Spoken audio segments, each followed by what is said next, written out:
tenho a honra agora de convidar o professor Dr. Antônio Mota para a palestra, de abertura oficial desse curso. Descolonizar o pensamento é também descolonizar os museus, a definição de museu do ICOM e seus desafios no mundo contemporâneo. O professor Antônio Mota é antropólogo, professor titular da Universidade Federal de Pernambuco, realizou seus estudos universitários na França, possui formação em História Moderna e Contemporânea na Universidade de Paris-Sorbonne e formação doutoral em Antropologia Social e Etnologia na Escola de Altos Estudos em Ciências Sociais de Paris. Possui pós-doutorado na Universidade de Oxford, Reino Unido. De 1998 a 99, foi pesquisador visitante na Sorbonne. Em 2003, tornou-se professor colaborador do Programa de Antropologia de Iberoamérica da Universidade de Salamanca, na Espanha. No período de 2005 a 2008, foi pesquisador visitante na Universidade Complutense de Madrid, na Universidade de Barcelona, na Universidade de La Coruña, no Instituto Superior de Ciência do Trabalho e da Empresa de Lisboa e no Instituto de Ciências Sociais da Universidade de Lisboa. No período de 2015 a 2016, foi Visiting Scholar e Research Fellow na Universidade de Oxford, no Reino Unido, e no LSE Human Rights, na London School of Economics and Political Sciences. É autor de vários trabalhos publicados no Brasil e fora do país, é consultor ad hoc no CNPq e da CAPES, bolsista de produtividade do CNPq. Entre suas experiências profissionais, fundou o curso de bacharelado em Museologia na Universidade Federal de Pernambuco, onde foi coordenador durante o período de 2009 a 2012. Dirige o Observatório de Museus e Patrimônio e o Laboratório de Estudos Avançados de Cultura Contemporânea na UFPE. Colaborou com o Instituto Brasileiro de Museus, o IBRAM, como consultor no projeto Pontos de Memória. Foi membro do Conselho Gestor do Sistema Nacional de Museus do Instituto Brasileiro de Museus. Durante 2011 e 2015 foi titular da Comissão Nacional de Incentivo à Cultura, do Ministério da Cultura, na área do patrimônio cultural. Foi titular do Conselho Consultivo do Patrimônio Museológico Nacional do Instituto Nacional de Museus de 2014 a 2019. Foi vice-presidente da Associação Brasileira de Antropologia, gestão 2017-2018. É consultor da Unesco na área do patrimônio cultural. É membro titular do Conselho Consultivo do Patrimônio Histórico Nacional do Instituto do Patrimônio Histórico e Artístico Nacional, IFAM, e em 2022 recebeu o Prêmio Roquete Pinto de Excelência da Antropologia Brasileira. Então, com esse vasto currículo, tanta experiência, a gente chama agora o professor doutor Antônio Mota. Bom dia a todas, a todos. Muito me honra esse convite, né? Eu gostaria de agradecer ao ICOM Brasil, ao César Lab e à BCG também por esse evento aqui. Bom, eu vou tentar ser breve, porque, enfim, me deram 30 minutos e eu já cortei várias coisas para não cansá-los. O título da minha fala é Descolonizar o Pensamento e também Descolonizar os Museus. Então não se trata de uma pergunta, mas de uma afirmação. E tendo como subtítulo a definição de museu do ICOM e seus desafios no mundo contemporâneo. Então eu parto dessa definição, tentando repensar um pouco e, na medida do possível, fazer uma ligação com o propósito desta manhã, já apresentada brilhantemente por os demais, sobretudo a Noene e Kátia, sobre a Red List. Bom, são muitas as controvérsias que envolvem os museus e suas formas de representação, mas em torno delas há certamente um consenso. Para que os museus sobrevivam, antes de tudo, necessitam se adaptarem a mudanças socioculturais mais amplas, o que exige a redefinição de seus papéis no mundo contemporâneo. Como se sabe, as mudanças conceituais na construção das narrativas museológicas e suas práticas museográficas, tem acompanhado diferentes dinâmicas históricas e, mais recentemente, podem ser associadas ao chamado processo de descentramento de narrativas e de sujeitos, reforçado pelo lema de que descolonizar o mundo é, antes de tudo, descolonizar o pensamento e, por extensão semântica, descolonizar os museus. Tal axioma assenta-se no pressuposto de que a força e a potência criativa não emanam mais de um único centro, mas das periferias e de suas margens.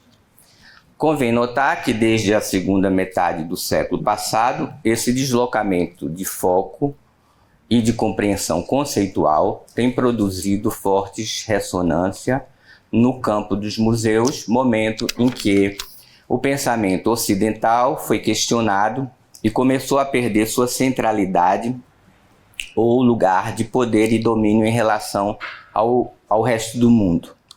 No campo conceitual, operou-se no bojo do pós-estruturalismo a desconstrução da metafísica, desdobrando-se no questionamento das grandes narrativas que o pensamento ocidental havia construído ao longo de séculos. Essa tarefa coube principalmente ao filósofo Jacques Derrida, que pôs em dúvida a legitimidade do universalismo eurocêntrico e do logocentrismo. Na base dessa compreensão, era reivindicada outras formas mentes possíveis, como também tradições epistêmicas não ocidentais. No campo da cultura e de suas representações, ganhou relevância a metáfora de que o Ocidente se assemelhava a um espelho estilhaçado, no qual o velho continente já não era mais capaz de reconhecer sua imagem especular, atestando também que havia perdido seu lugar de origem, sua primazia e privilégio, isto é, o seu centro, e com ele o universalismo etnocêntrico e hegemônico havia se partido e fraturado. Foi assim que novos modos de compreensão e de interpretação das diferenças que marcam as relações assimétricas e hierárquicas estabelecidas entre os hemisférios norte e sul, pouco a pouco, adquiriram protagonismo intelectual e político através de outras possíveis epistemologias produzidas nos continentes africano, asiático e nas Américas. Não caberia aqui traçar uma genealogia desse pensamento continental, pois se trata de uma tarefa complexa. Sua composição é heterogênea e reúne diferentes tendências teóricas e epistêmicas que buscam valorizar uma geopolítica do conhecimento sul-global, que reivindica a autonomia heurística enquanto pensamento próprio e singular, diferentemente daquele produzido no norte global. Desnecessário lembrar também que no cerne dessa nova empreitada conceitual ganharam notoriedade algumas tendências teóricas, entre as quais se destacam o pós-colonialismo, os estudos subalternos e, mais recentemente, o chamado giro decolonial, esse último movimento de ideias que aglutina diferentes intelectuais latino-americanos e que tem questionado de forma crítica uma determinada dimensão constitutiva da modernidade ocidental, que traz como uma de suas principais consequências o silenciamento e a subalternização da produção de subjetividades dos povos dominados e oprimidos.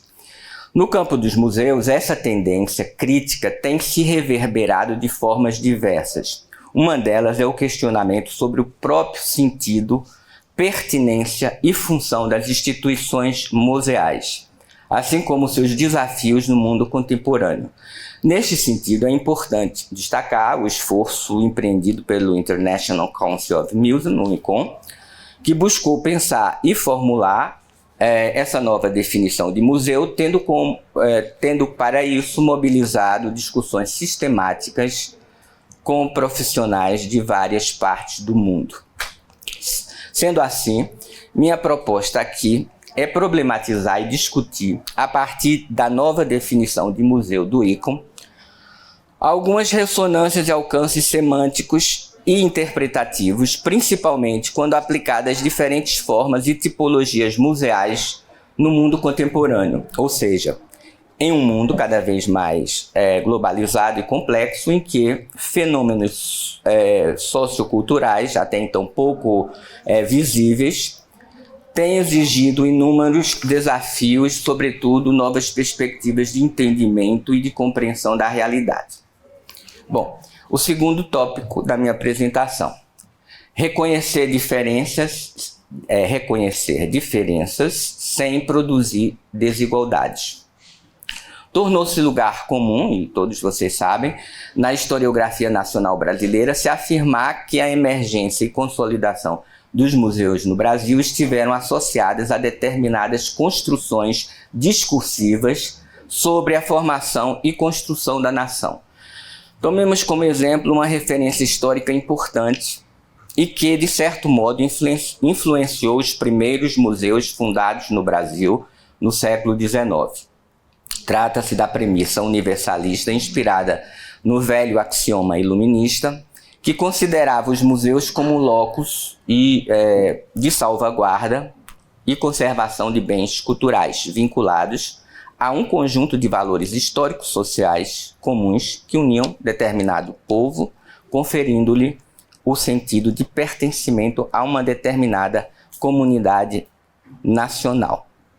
Tal perspectiva filiava-se à ideia de civilização oriunda do século XVIII, que em língua francesa, apesar de suas divergências e empregos de sentido, expressava valores universais e que abrangiam um conjunto multifacetado de aspectos sociais, políticos, econômicos, morais, religiosos, entre outros.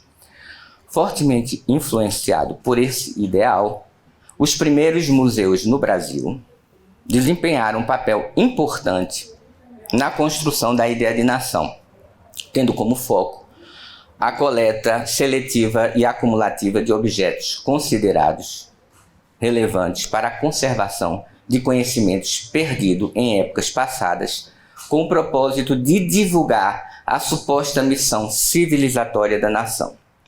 Na segunda metade do XIX, como ocorreu em alguns países europeus, o Brasil também se viu fortemente influenciado pelo ideário de construção da nação.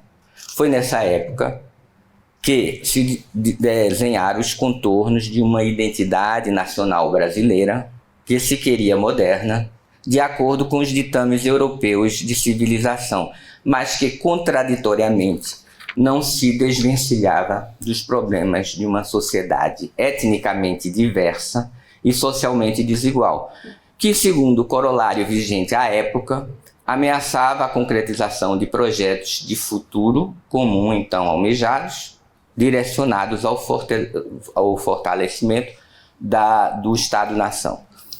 No imaginário das elites nacionais e letradas da época, prevalecia a ideia de que também havia um passado e uma memória comuns a serem preservados. Entretanto, essa memória nacional foi construída com ênfase em propósitos nacionalizadores, calcados, muitas vezes, em imagens idealizadas de um Brasil colonial, a partir das quais deveriam se inscrever as tradições culturais, servindo como amálgama de uma identidade nacional brasileira. Esse mesmo ideal civilizatório teria ressonância no momento de criação do Serviço do Patrimônio Histórico e Artístico Nacional, SPAN, 1937, depois se tornou IPHAN, que pautou inicialmente sua política de patrimônio pelas noções de tradição e de civilização, referenciadas no passado glorificador da nação, que contemplava tombamentos de sítios históricos, de monumentos, igrejas barrocas e outras edificações consideradas de valor histórico nacionais. Foi somente a partir do final dos anos de 1980, portanto, o final do século passado, já eu acho que mais para 1990, o último decênio, que as diferenças culturais se legitimariam perante a tutela de políticas públicas implementadas pelo Estado brasileiro, ganhando visibilidade nos imaginários políticos nacionais e internacionais,